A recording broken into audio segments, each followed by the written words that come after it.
जय हिंद। आज है 8 फरवरी और आज के इस वीडियो में हम 8 फरवरी से बनने वाले करंट अफेयर के सभी इंपॉर्टेंट क्वेश्चंस को डिस्कस करेंगे। कल यानी कि 7 फरवरी को हम लोगों ने पढ़ा था कि अभी हाल ही में दिल्ली सरकार ने प्रदूषण की समस्या से निपटने के लिए रियल टाइम सोर्स अपॉर्चनमेंट सुपरसाइट इस सुविधा की शुरुआत की है। सर्वोच्च न्यायालय के 73वें स्थापना दिवस के मौके पर मुख्य अतिथि के रूप में शामिल हुए सिंगापुर के मुख्य न्यायाधीश, क्रिकेट के तीनों फॉर्मेट में शतक जड़ने वाले सबसे युवा भारतीय खिलाड़ी बने हैं शुभमन गिल। लद्दाख का पहला जैव विरासत स्थल घोषित किया गया सो लेक को याया सो लेक को फेम योजना के तहत इलेक्ट्रिक वाहनों की बिक्री में जो राज्य टॉप पर है महाराष्ट्र है। पाकिस्तान के पूर्व राष्ट्रपति परवेज मुशर्रफ का हाल ही में निधन हुआ।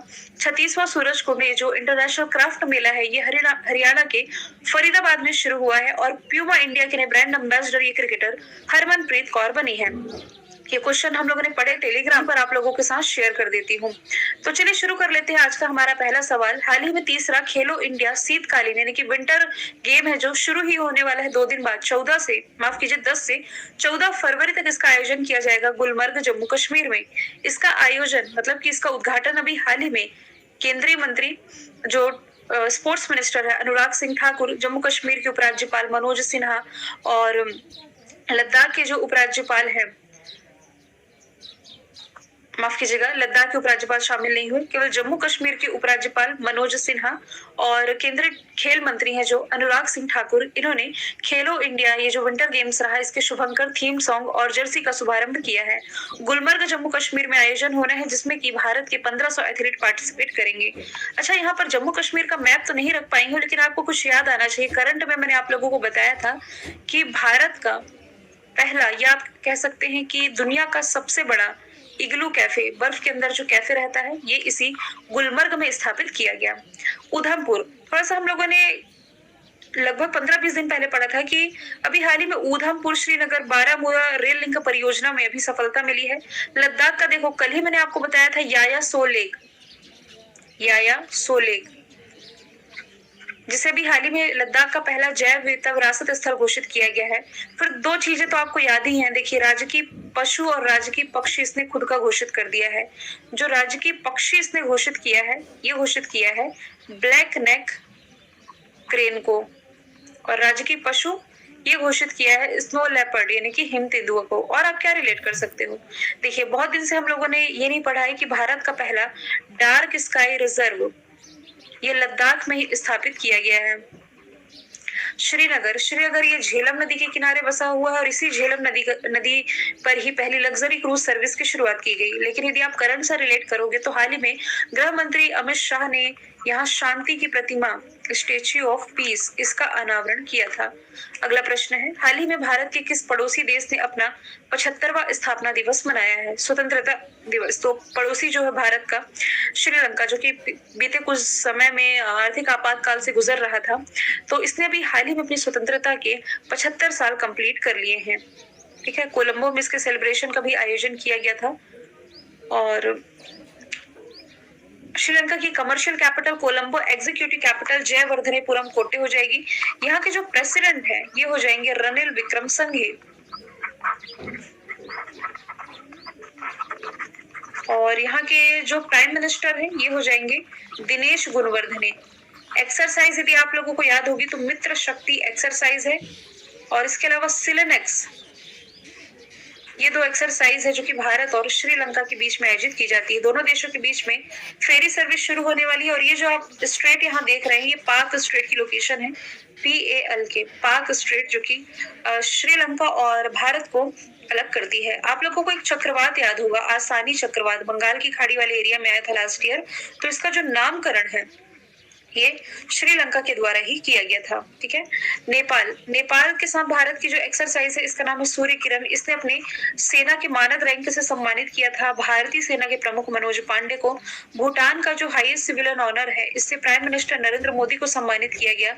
और भारत और बांग्लादेश के बीच में कुसियारा रिवर को लेकर के ऐतिहासिक समझौता किया गया है। इसके अलावा यहाँ का जो चटगांव पोर्ट है इसके इस्तेमाल को लेकर के अभी हाल ही में बांग्लादेश ने मंजूरी दे दी है भारत को। अगला प्रश्न है, भारत के किस पड़ोसी देश ने 37 शहरों में मार्शल लॉ घोषित कर दिया है? तो ये मार्शल लॉ अभी हाल ही में घोषित किया गया है कहाँ? भारत का जो पड़ोसी है म्यांमार। आप लोगों को याद होगा कि म्यांमार में अभी कुछ समय पहले, कुछ समय हम नहीं कह सकते, लगभग 2 साल होने जा रहे हैं, सेना का शासन आया था, जिसके बाद से आंग सान सू की, जो कि यहाँ की नेता थी, इन्हें गिरफ्तार कर लिया गया था और जेल में बंदी किया गया था। तब से ये जेल में बंद है ना। हालांकि काफी सारे देशों ने इस पर विरोध भी जताया था। अभी पहली बार क्या हुआ है कि जो यूनाइटेड नेशन सिक्योरिटी काउंसिल है, संयुक्त राष्ट्र सुरक्षा परिषद, इसने आंग सांग सूकी के सहित जितने भी राजनीतिक कैदी जो कि म्यांमार की जेल में कैद हैं, तो इन्हें रिहा करने के लिए मतलब अपना पहला प्रस्ताव पारित कर दिया है। और अभी यहाँ क्या है कि सेना के द्वारा ही मार्शल लॉ ला दिया गया है। ये मार्शल लॉ क्या होता है? एक ऐसा कानून है जिसके तहत किसी देश की जो न्याय व्यवस्था है ना, इसे सेना अपने हाथ में ले लेती है और ये अधिकार उन्हें सरकार द्वारा ही दिया जाता है। यदि मैं कहूँ कि म्यांमार के संविधान में ही ऐसा लिखा हुआ है कि यदि सेना को ऐसा लगता है कि किसी गैर कानूनी तरीके से या फ्रॉड तरीके से नेता ने चुनाव जीता है, तो यहाँ का जो निर्वाचन आयोग है, मतलब कि म्यांमार की यदि मैं बात करूं, तो सेना को ऐसा लग रहा था कि आंग सान सू की दूसरी बार नेता चुन करके आ गई, तो इन्होंने चुनावों में धांधली की है। तो यह आरोप लगाते हुए यहाँ की सेना ने बागडोर अपने हाथ में ले ली और नेता आंग सान सू की को जेल में बंद कर दिया था। तो 2 साल से तो सेना के हाथ में ही शासन है और अभी यहाँ हाल ही में 37 शहरों में मार्शल लॉ लगा दिया गया है। मतलब यहाँ और भी ज्यादा कड़ाई हो गई है। म्यांमार की कैपिटल नायपीडो करेंसी क्या थी? यहाँ आप इरावदी नदी की लोकेशन देख सकते हैं। म्यांमार ये भारत की सीमा से मतलब 4 राज्यों से सीमा साझा करता है। ये 4 राज्य कौन कौन से हैं? एक तो है अरुणाचल प्रदेश, इसके नीचे नागालैंड, क्योंकि एग्जाम में पूछा जाता है सीमा साझा करने वाले राज्य, नागालैंड, इसके बाद है मणिपुर और फिर है मिजोरम। ये 4 राज्य सीमा साझा करते हैं। अराकान योमा पर्वत के माध्यम से भारत म्यांमार अलग होते हैं। इसकी सबसे ऊंची विक्टोरिया चोटी के माध्यम से सेपरेट होते हैं। चाइना के साथ भारत की जो लाइन है, इसे आप मैक मोहन लाइन के नाम से जानते हैं। मनी स्वैप फ्रेमवर्क, ये भी हाल ही में भारत ने किसके साथ समझौता किया है? मालदीव के साथ। परवेज मुशर्रफ जिनका निधन हुआ, ये पाकिस्तान के पूर्व राष्ट्रपति थे। रेड क्लिफ लाइन है जो कि भारत और पाकिस्तान को विभाजित करती है। अगला प्रश्न है, हाल ही में किस देश में भूकंप के तेज झटकों के कारण 3000 से अधिक मौतें दर्ज की गई हैं? तो सीरिया और तुर्की, यहाँ भूकंप के तेज झटके महसूस किए गए, तो बोथ एंड भी इसका राइट आंसर हो जाएगा। भूकंप की तीव्रता रिएक्टर स्केल पर 7.8 मापी गई है। देखिए यहाँ जो आंकड़े लिखे हुए हैं ना, यहाँ 2300 लिखे हुए हैं, लेकिन ये आंकड़े बढ़ते जा रहे हैं क्योंकि जो लोग घायल थे उनमें से भी कुछ मौतें हो रही हैं। तो आपको यही याद रखना है कि अभी इस वर्ष का ये जो तेज झटका है भूकंप का, इसने प्रभावित किया है सीरिया और तुर्की को। तो दोनों को ही हम मैप के थ्रू देखेंगे। यहाँ ये एशिया में है कि यूरोप में है? टर्की देखिए एशिया में भी आता है, यूरोप में भी आता है। पूरा टर्की तो एशिया में आ रहा है। तो एशिया में जो इसका हिस्सा आता है ना, इसे कहते हैं अनातोलिया। और टर्की का जो सबसे बड़ा शहर है इस्तांबुल, ये आता है यूरोप महाद्वीप में, है ना। तो यूरोप महाद्वीप में जो इसका हिस्सा आ रहा है, इसे कहा जाता है थ्रेस। टर्की ब्लैक सी से सीमा साझा कर रहा है। इसी ब्लैक सी में एक मॉस्कोवा जहाज था जो कि रशिया का सबसे बड़ा जहाज था, इसे गिरा दिया गया था यूक्रेन के द्वारा। ठीक है, विशालतम तेल के भंडार पाए गए थे टर्की को, कहा? इसी ब्लैक सी में। ये इस्तांबुल है ना, ये ट्रैफिक इंडेक्स 2022 वाले, इसमें ये टॉप पर रहा है। और सीरिया की लोकेशन, सीरिया ये मेडिटेरियन सी से सीमा साझा कर रहा है। वही सीरिया है जिसे टाइगर श्रॉफ ने समाप्त कर दिया था। एग्जाम में नहीं लिख के आ जाना, ऐसे ही बता रही हूँ। ठीक है, तो यहाँ जो भूकंप आया है, इससे कई इमारतें गिर गई हैं, सैकड़ों लोग घायल हुए और हजारों की संख्या में यहाँ मौतें दर्ज की गई हैं। कहाँ? टर्की और सीरिया में। टर्की मैंने क्यों कहा? क्योंकि अब इसका नाम भी बदल दिया गया है। यूनाइटेड नेशन ने इसके नाम बदलने को भी मंजूरी दी थी।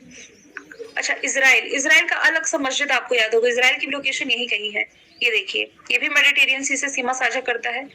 अलग सा मस्जिद जो कि मक्का मदीना सऊदी अरब में, इसके बाद मुस्लिमों का सबसे पवित्र स्थल माना जाता है।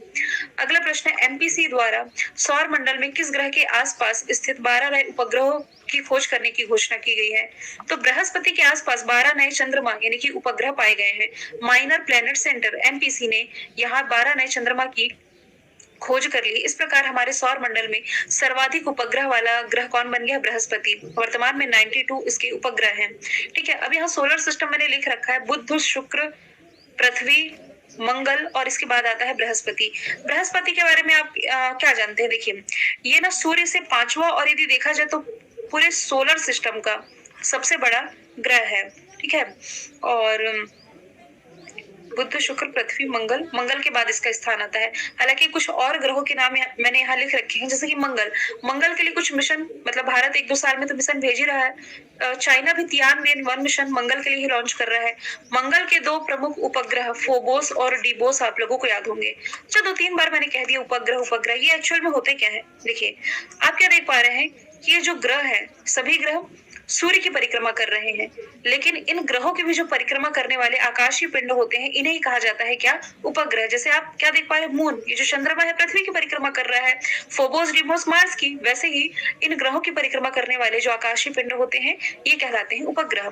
तो बृहस्पति का हो गया। शुक्र का कौन सा उपग्रह है? देखिए, बुध और शुक्र दोनों के कोई उपग्रह नहीं है। शनि का जो सबसे बड़ा उपग्रह है, इसका नाम है टाइटन। ठीक है।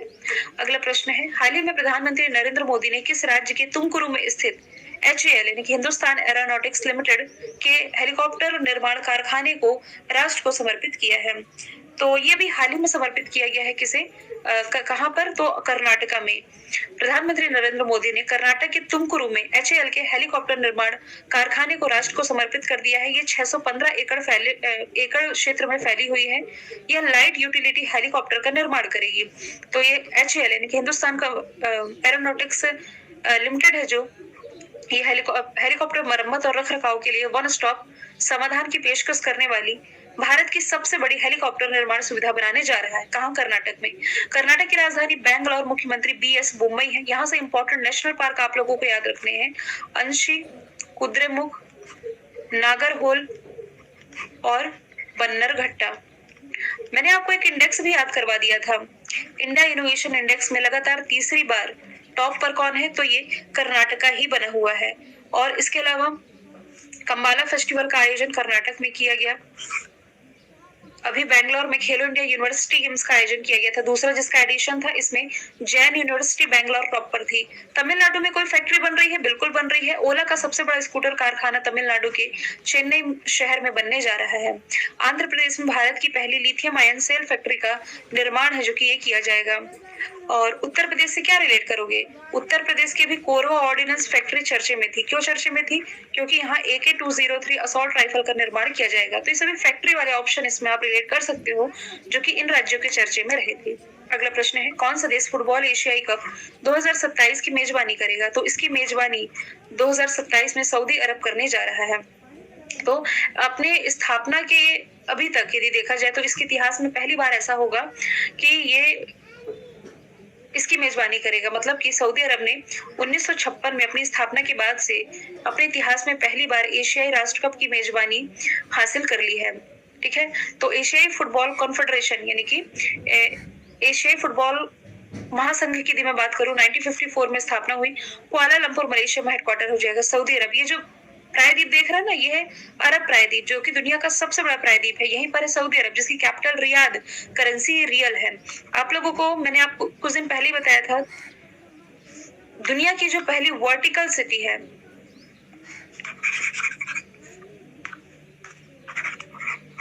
दुनिया की पहली वर्टिकल सिटी जो कि ऐसे ऊपर ऊपर बनेगी, फैलाव जिसका नहीं रहेगा, जिसका नाम होगा द लाइन, कहाँ बनने जा रही है? सऊदी अरब में बनने जा रही है। ठीक है।